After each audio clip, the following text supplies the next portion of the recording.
Salam Patriot di Suara Patriot bersama Chandra Tua. Kita angkat tema Sosmed di China aman dan bebas hambatan. Sahabat Suara Patriot pastinya tahu bahwa di China memiliki sistem pengawasan tingkat tinggi. Semua media dan informasi sangat dikontrol oleh PKC, sehingga semua berita yang keluar hanyalah berita yang sudah dapat restu dari PKC. Jika tidak dapat restu, maka pastinya tidak keluar. Jika sampai keluar pun, itu karena sudah tidak terbendung. Segera, sebentar saja sudah hilang dari peredaran. Ini adalah bukti nyata bahwa di China selama PKC berkuasa, maka narasi yang berbalikan dianggap ancaman dan harus segera dibuka.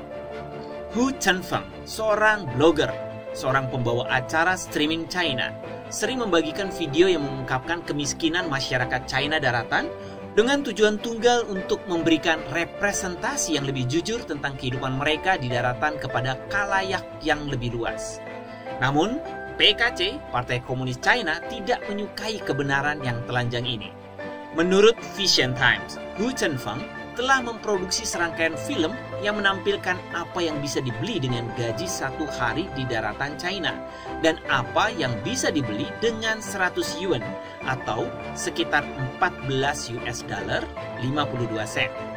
Dibandingkan dengan situasi di negara-negara barat di mana upah minimum sehari dapat membeli sekeranjang belanjaan yang penuh dengan susu, telur, roti daging, dan barang-barang lainnya. Apa yang bisa dibeli dengan gaji sehari atau 100 yuan di China sangatlah menyedihkan.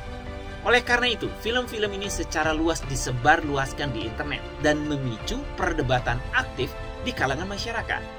Baru-baru ini, Hu Chenfeng mengunggah sebuah film berdurasi 5 menit berjudul Menemukan Secara Acak Orang Tua yang Berbelanja. Saya akan membayarnya. Yang mengungkapkan bahwa kebanyakan orang di daratan memiliki kehidupan yang sulit dan masih banyak yang miskin. Dalam video tersebut, Hu Chenfeng mewawancarai para lansia di jalan-jalan Chengdu, Provinsi Sichuan, bertanya tentang kondisi kehidupan mereka dan menawarkan untuk membayar belanjaan mereka. Setelah beberapa kali ditolak, dia menemukan seorang wanita tua dari Nanchong, Sichuan, yang menggambarkan kehidupannya yang sulit.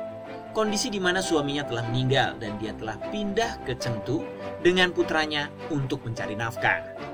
Pada usia 78 tahun, dia masih harus bekerja sebagai pengasuh anak dan membuat perabot untuk menghidupi dirinya. Tidak dapat pensiun dan hidup dengan tidak nyaman.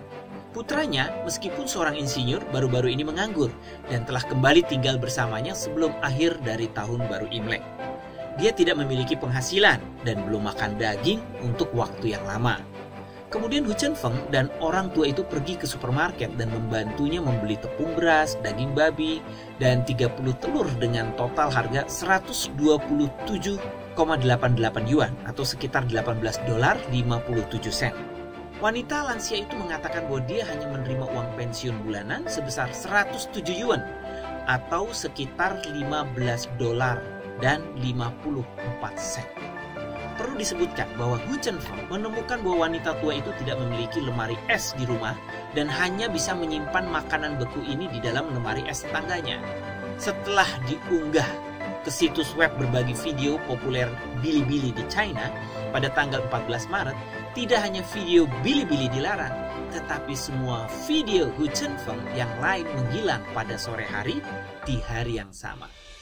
Menurut Vision Times, PKC secara terbuka mempromosikan bahwa hampir 100 juta orang miskin di China telah mencapai pengentasan kemiskinan sepenuhnya. Tetapi, mantan Perdana Menteri Li Keqiang yang baru saja pensiun secara terbuka mengatakan pada tahun 2020 bahwa 600 juta orang di China memiliki pendapatan bulanan sebesar hanya 1.000 yuan, sekitar 145 dolar AS 20 sen. Wan Haiyuan, wakil direktur dari Institut Distribusi Pendapatan di Beijing Normal University dan peneliti postdoktoral Meng Fan Chiang, menulis sebuah artikel yang menunjukkan bahwa data ini konsisten dengan kenyataan dan China masih merupakan negara berkembang yang didominasi oleh kelompok berpenghasilan rendah. Proporsi kelompok berpenghasilan rendah di negeri ini berada di luar imajinasi. Pertanyaan kritisnya, apakah PKC benar sudah membawa kemakmuran kepada rakyat China? Jika dicermati dengan seksama, kemungkinan selama ini berita dan informasi yang disampaikan bukanlah kebenaran. PKC sifat dasarnya berbohong, kekerasan, dan adu domba. Semua informasi yang disebarkan hanyalah untuk membuat citra dirinya terlihat baik, hebat, mulia, dan benar. Tetapi yang sesungguhnya tidak demikian. Ketika tembok sensor PKC hancur, akan terlihat bagaimana sebenarnya China. PKC tengah menyandera rakyat China dan PKC tidak sama dengan bangsa Tionghoa.